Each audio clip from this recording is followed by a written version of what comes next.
नमस्कार, आदाब, सत श्री अकाल, केम छो? कैसे हैं आप सब? मेरे पिछले वीडियोस होपफुली आप लोग देख रहे होंगे। किशोरदा का जो एपिसोड है वो मैंने पूरा कर दिया है पिछले वीडियो में। अब जो है आज मैं जिनके ऊपर वीडियो बनाने जा रही हूँ, ये मेरे एक बहुत प्यारी सी मेरी एक व्यूवर हैं, उनके सजेशन के अनुसार मैं ये वीडियो बना रही हूँ। ये वीडियो जो है ऐसे एक व्यक्ति पर है जिन्होंने अभी-अभी हम सबसे अलविदा कहा है। वो चाहती थी कि मैं इन पर एक वीडियो बनाऊँ और मैम आपके आग्रह के अनुसार मैं इस बात को जो है पूरा करने की कोशिश कर रही हूँ। होपफुली मैं आपकी उम्मीदों पे खरी उतर पाऊँ। थैंक यू सो मच मुझसे ये बात शेयर करने के लिए। तो आज मैं बात करूँगी सुशांत सिंह राजपूत के बारे में, जो अभी-अभी 14 जून 2020 को हम सबको अलविदा कह के चले गए हैं। उन्होंने आत्महत्या कर ली। जी हाँ, सारा बॉलीवुड सकते में है इस बात को लेकर। ये बहुत बड़ी दुर्घटना है, बॉलीवुड के लिए बहुत बड़ा हानि है, क्योंकि एक अच्छा परफॉर्मर हमारे बीच से चला गया। अब इनका अगर जन्म की बात करें तो इनका जन्म हुआ था 21 जनवरी 1986 को। 34 साल की उम्र में इनकी डेथ हो गई है। बहुत ज़्यादा उम्र नहीं थी। डिप्रेशन का शिकार थे। 6 महीने से, पिछले 6 महीने से डिप्रेशन का शिकार थे वो। अब हम बात करेंगे, अगर उनका शुरुआती दौर की बात करें तो इन्होंने दिल्ली टेक्नोलॉजिकल यूनिवर्सिटी में एडमिशन लिया था। उसी दौरान वो शामक दावर के जो डांस ग्रुप है उसमें डांस सीखने के लिए गए, इसी दौरान में। और इसके बाद 2005 में इस ग्रुप में वो पूरी तरह से परमानेंटली फिक्स हो गए थे बैकग्राउंड डांसर के तौर पे। 2005 में जो 51st film fair award function हुआ था उसमें भी उन्होंने background as a background dancer उन्होंने वहाँ पे परफॉर्म किया था। इसके बाद 2006 में जो है ऑस्ट्रेलिया गए थे ये कॉमनवेल्थ गेम के सिलसिले में, और वहाँ पर उन्होंने परफॉर्म किया था एज अ बैकग्राउंड डांसर ही परफॉर्म किया था शामक दावर के ग्रुप के साथ। इसके बाद 2006 के बाद 2009 में आया पवित्र रिश्ता। ये कौन नहीं जानता इस सीरियल को, कोई ऐसा व्यक्ति नहीं है जिसने नहीं देखा होगा। पवित्र रिश्ता में मानव और अर्चना की भूमिका, इनके साथ अंकिता लोखंडे, बहुत अच्छा परफॉर्मेंस था दोनों का। बहुत सीरियल चला 2009 से 2011 तक, वो इस सीरियल से जुड़े भी रहे। काफ़ी अवार्ड्स इस दौरान उन्होंने जीते भी। इसके बाद 2013 में अचानक से एक छलांग लगती है और ये सीधे उछल के जो है इंडियन फिल्म इंडस्ट्री की तरफ बढ़ जाते हैं। तो इनकी पहली फिल्म थी काय पोछे, 2013 में आई थी फिल्म। तो ये अभिषेक कपूर की फिल्म थी। इनके साथ अमित साध थे और राजकुमार राव, ये तीनों साथ में इस फिल्म में आए थे। तो काय पोछे वॉज हिज फर्स्ट फिल्म, और ऑफ कोर्स काफ़ी ख्याति बटोर ली थी इस फिल्म ने भी। उसके बाद 2013 के बाद 2014 में शुद्ध देसी रोमांस पिक्चर आई।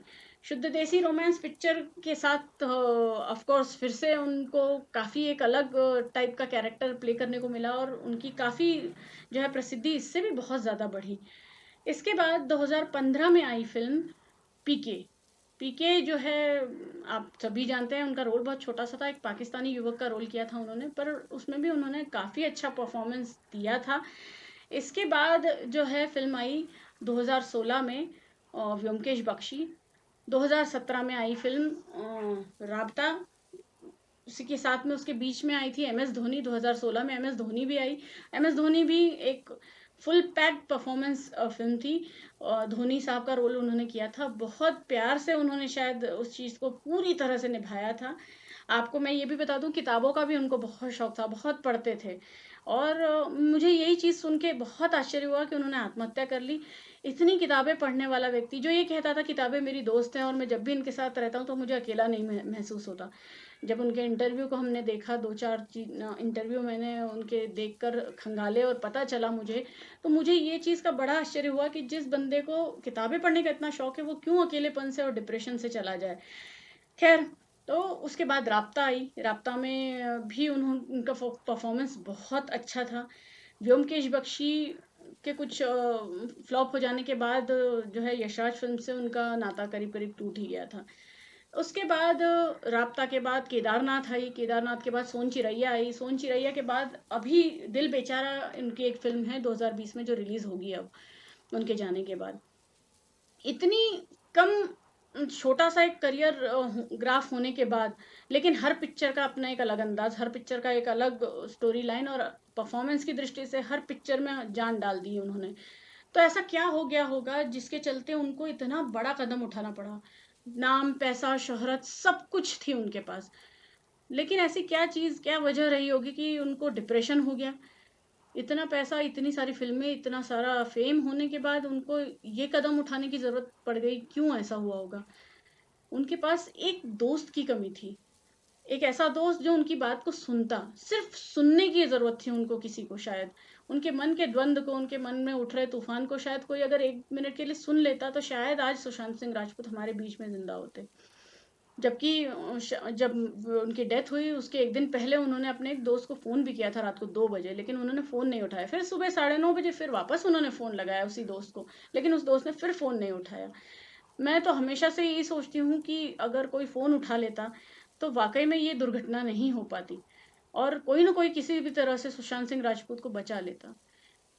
इतनी ऊँचाई पे पहुँचने के बाद जब आपके पास लोग रिश्ते बनाने के लिए आ जाते हैं, ऐसे समय में इनके पास कोई रिश्ता नहीं। ये अकेले, अपने फ्लैट में अकेले रहते थे और डिप्रेशन का शिकार तो हो ही गए थे पिछले 6 महीनों से और काफ़ी सारी जो इंडस्ट्री की पॉलिटिक्स होती है उसका शिकार भी हुए थे। इंडस्ट्री की पॉलिटिक्स, हर जगह पॉलिटिक्स होती है साहब।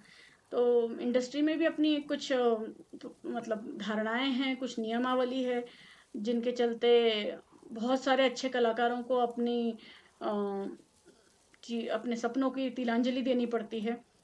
जिसमें से एक सुशांत सिंह राजपूत भी थे। सुशांत सिंह राजपूत वैसे बहुत स्टेबल लगते थे, जब भी वो परफ़ॉर्म करते हुए मुझे दिखते थे, मुझे हमेशा लगता था कि ये बंदा बहुत काम एंड कूल है, पेशेंस वाला है। जैसे मिस्टर कूल जो है हम धोनी साहब को कहते हैं, वैसे ही बस मिस्टर कूल ही लगता था ये बंदा मुझे। लेकिन मुझे कभी भी नहीं लगा था कि इसके अंदर इतना द्वंद होगा कि ये अपनी लीला ही खत्म करने पर आमादा हो जाएगा। अगर थोड़ा-सा धैर्य और अगर इनके पास होता, रखते, धैर्य के साथ किसी एक ऐसे बंदे का साथ होता जो उनको ये कहता कि तू डर मत, मैं तेरे साथ हूँ। तू घबरा मत, तू आगे बढ़, मैं तेरे साथ हूँ। तू हारेगा तो भी मैं तेरे साथ हूँ। तू अगर नेस्तनाबूत हो जाएगा, तेरे पास 1 रुपया भी नहीं बचेगा तेरी ज़िंदगी में, तो भी मैं तेरे साथ हूँ। ऐसा कोई दोस्त तो होना चाहिए था ना उनकी लाइफ़ में। और यही असली दोस्ती होती है, जब दोस्त कुछ भी नहीं होता है, अगर खाक में भी हो जाए, तो भी वो दोस्त के लिए खड़ा हो जाए। यही रिश्ता होता है। पर उनके पास शायद ये रिश्ते की कमी थी। इस तरह का एक पक्का मुकम्मल रिलेशनशिप उनके पास नहीं था, जिसके चलते वो अकेलेपन के बहुत बुरी तरह शिकार हो गए थे। हमारी इंडस्ट्री भी बड़ी अजीब है। आदमी जब वो ऊपर उठता है, जब वो टॉप पे पहुँचता है, तो हज़ारों लोग उसके पीछे-पीछे आ जाते हैं श्रेय लेने के लिए। लेकिन जब वो नीचे गिरने वाला होता है, तो कोई बचाने के लिए नहीं आता। तो मैं उनकी इतना सही करियर स्पान है तो मैं ज़्यादा कुछ नहीं कह पाऊँगी मैम। होपफुली मैंने इस चीज़ पर न्याय किया है। सिर्फ़ एक चीज़ और कहना चाहूँगी कि सुशांत सिंह राजपूत से हमें ज़रूर सबक लेना चाहिए उनकी ज़िंदगी से। ऐसे कई लोग हैं हमारे आस-पास जो डिप्रेशन का शिकार हैं। मैं इस लॉकडाउन के चलते हुए भी मैं काफ़ी महसूस करती हूँ ये चीज़ कि कई लोग जिनकी नौकरियाँ जा चुकी हैं, जिनके पास अब पैसा नहीं बचा है, कई मज़दूर हैं, कई सारे लोग हैं जिनको इस तरह के डिप्रेशन की शिकायतें हो रही होंगी। कई सारे स्टूडेंट्स हैं जिनके रिजल्ट्स उनके मुताबिक नहीं आते हैं तो वो आत्महत्या कर लेते हैं, डिप्रेशन का शिकार हो जाते हैं। अगर आपको पसंद की लड़की नहीं मिलती तो आप डिप्रेशन का शिकार हो जाते हैं। क्या ये सब चीज़ें इतनी इतनी मायने रखती हैं? क्या 1 साल अगर आपका चला गया तो ज़िंदगी चली गई? पर आप ज़िंदगी ले रहे हैं अपनी खुद ही अपने हाथ से। क्या एक लड़की आपकी ज़िंदगी में नहीं आएगी तो आपकी ज़िंदगी रुक जाएगी? क्या आपको आपके मनपसंद का कोई लड़का नहीं मिलेगा तो आप मर जाएँगे? क्यों मर जाएँगे भई? फिर ताकत अपनी मुट्ठी में बाँधिए सारी ताकत को और फिर ये कहिए कि मेरे से ज़्यादा मुझे किसी की ज़रूरत नहीं है। मैं अपने साथ हूँ। मैं अपने आप को ताकत दूँगा या दूँगी। तो शायद ये सब डिप्रेशन और ये सब चीज़ें यूँ फट से उड़ जाएँ और कोई ना कोई दोस्त तो होता ही है, स्कूल का दोस्त होगा, कॉलेज का दोस्त होगा, किसी से भी आप संपर्क कीजिए और अपनी मन की बात कह के अपने मन को हल्का कीजिए। अंदर ही अंदर घुटने से सुशांत सिंह राजपूत बनने से आपको कोई नहीं रोक सकता। और मैं नहीं चाहती कि इस दुर्घटना के बाद कोई भी सुशांत सिंह राजपूत बने। सब लोग तरक्की करें, सब उन्नति करें, सबको अपना-अपना हक मिले, सबको अपने हिस्से की प्रसिद्धि मिले, अपने हिस्से का मुकम्मल एक आसमान और अपनी मुकम्मल एक ज़मीन भी मिले और किसी को भी डिप्रेशन ना हो, कोई भी किसी भी तरह से अवसाद का शिकार ना हो, उदासीनता का शिकार ना हो। आप अगर कोई भी ऐसा व्यक्ति देखें जो आपके आस-पास है, जो आपकी पहचान का है, तो उससे मदद करने की कोशिश कीजिए। और आपको अगर किसी किस्म का डिप्रेशन फ़ील हो रहा है, तो एज़ अ काउंसलर मैं एक ही सलाह दूँगी कि आपको अगर ऐसा डिप्रेशन का शिकार हो रहे हैं, या आपको ये फ़ील हो रहा है कि आपको सोशली नहीं जाना चाहिए, लोगों के बीच में नहीं जाना चाहिए, कहीं आपको किसी तरह का फ़ियर महसूस होता है लोगों में उठने-बैठने में, और अकेलेपन को आपने ओढ़ लिया है, तो आप किसी से बात कीजिए। ज़रूर किसी से बात कीजिए और अपने मन को हल्का कीजिए। किसी एक व्यक्ति को विश्वास में लेकर उसको अपने मन की सारी बात बताइए, ताकि इस तरह की दुर्घटना किसी के भी साथ ना हो। एक अच्छा कलाकार, एक अच्छा परफॉर्मर हमारे बीच से चला गया। चाहता तो बहुत कुछ कर सकता था, बहुत सारी चीज़ें कर सकता था। उसके करियर में अभी हुआ ही क्या था, 8 फ़िल्में, गिनती की 8 फ़िल्में उन्होंने दी थी। तो मैं यही कहूँगी कि एक तो इंडस्ट्री के चलन को भी बदलने की बहुत ज़्यादा ज़रूरत है, और बहुत सारी चीज़ें अब खुल के सामने आ रही हैं। बहुत सारी चीज़ों के बहुत सारे लोगों पर से नकाब हट रहे हैं। बहुत सारे लोगों के चेहरे अब सब लोगों के सामने आ रहे हैं, जनता के सामने आ रहे हैं। हमें ये तय करना है कि हमें बड़ी-बड़ी लोकेशंस के सीन देखने जाना है कि एक अच्छी परफ़ॉर्मेंस देखने जाना है। तो ये चीज़ आप तय कीजिए। बड़े-बड़े बैनरों के पीछे भागने की बजाय एक अच्छी फ़िल्म, एक अच्छा परफ़ॉर्मेंस, एक अच्छा कलाकार देखने की कोशिश कीजिए, और ऐसे लोगों को ज़रूर ऊपर पहुँचाने की कोशिश कीजिए। उनको एक सही मुकाम मिले, ऐसी कोशिश कीजिए। तो काफ़ी सारे हमारे अच्छे-अच्छे परफ़ॉर्मर्स हैं, उनको संबल दीजिए, उनको साथ दीजिए, उनकी पिक्चरों को हिट कीजिए, उनकी पिक्चरों को 200 करोड़ और 500 करोड़ के घर में पहुँचा दीजिए। देखिएगा, फिर कोई सुशांत सिंह राजपूत पैदा नहीं होगा। मैं पूरी-पूरी उम्मीद करती हूँ मेरा ये वीडियो आप लोगों को पसंद आएगा।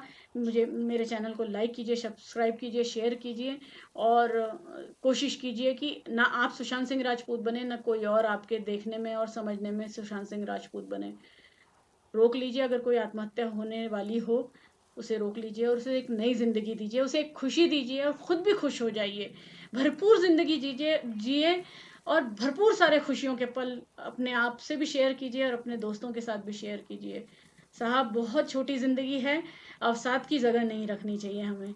अवसाद को दूर किसी कचरे के डब्बे में फेंक कर आ जाइए, जहाँ से वो कभी वापस ना आ सके आप तक, और आप तक आए तो सिर्फ़ हँसी-ठहाके, खुशियाँ और बस खुशी के पल।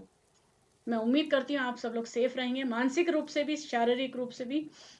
मैं सबके लिए दुआ करूँगी कि किसी को कोई मानसिक परेशानी ना हो, और अगर हो तो वो बात करके उस चीज़ को जल्दी से जल्दी सुलझा ले, ताकि वो अपनी नॉर्मल ज़िंदगी को फिर से खुशहाली से जी सके। मैं अब बस इतना ही कहना चाहूँगी। मेरे चैनल को सब्सक्राइब कीजिए, लाइक कीजिए, शेयर कीजिए। मैं हमेशा अच्छे-अच्छे वीडियोज़ बनाकर आप लोगों का एंटरटेनमेंट करने की कोशिश करूँगी।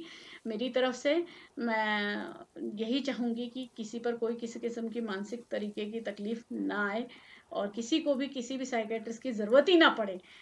सब लोग खुश और खुशहाल ही रहें। और ये जो दुर्घटना घटी है, इससे वाक़ई में बहुत दुःख होता है। एक नौजवान कलाकार हमारे बीच से चला गया है। बहुत सारी गुंजाइश छोड़कर चला गया है उसके जीवन की। हम उन्हें एक अच्छे कलाकार के तौर पे ही याद करेंगे, एक अच्छे इंसान के तौर पे भी याद करेंगे। उन्हें बुक्स पढ़ने का बहुत शौक था, इतनी किताबें उन्होंने पढ़ी, लेकिन वो किताबें उन्हें मदद नहीं कर पाई, वो उनकी दोस्त नहीं बन पाई। और जो उनके दोस्त थे, जिनसे उम्मीदें लगाई थी उन्होंने, वो भी उनकी मदद नहीं कर पाए आखिरी वक़्त पे। आज उन्हीं दोस्तों को जिनको उन्होंने फ़ोन किया था, वो सारे के सारे आज गिल्ट में होंगे कि अगर एक फ़ोन कॉल उठा लिया होता तो आज वो ज़िंदा होते। तो ये जो गिल्ट है, आप लोगों को कभी कहीं ना सहना पड़े, इसके लिए सजग रहें, सावधान रहें, सुरक्षित रहें, और किसी को भी सुशांत सिंह राजपूत ना बनने दें। यही मैं कहूँगी। थैंक यू सो मच मेरे साथ बने रहने के लिए, मुझे हिम्मत देने के लिए, मुझे अपना साथ देने के लिए, अपना समय देने के लिए। इस वीडियो को ज़रूर देखिए। अगर कुछ अच्छा लगता है तो ज़रूर बताइए। मैम, मैंने आपकी कोशिश की है कि आपकी मैं इच्छा को पूरी कर सकूं, तो आप ज़रूर बताइएगा कि आप कमेंट करके कि मैंने कैसा किया है। कोशिश की है कि मैं उनके जीवन के स्पान को मैं आप तक पहुंचा सकूं, और ये भी की है कि एक मनोवैज्ञानिक दृष्टिकोण भी आपके सामने रख सकूं। एकजुट रहिए, खुशहाल रहिए, अकेले मत रहिए, लोगों के साथ रहिए, ज़बरदस्ती जाइए लोगों के बीच, हँसिए, खुश रहिए, जोक सुनिए, जोक सुनाइए, पढ़िए, और अपने आप को बदलने की कोशिश कीजिए। कुछ नहीं होता नेगेटिव, सब पॉजिटिव ही होता है। बस यहाँ से निकाल दीजिए नेगेटिविटी। Keep smiling.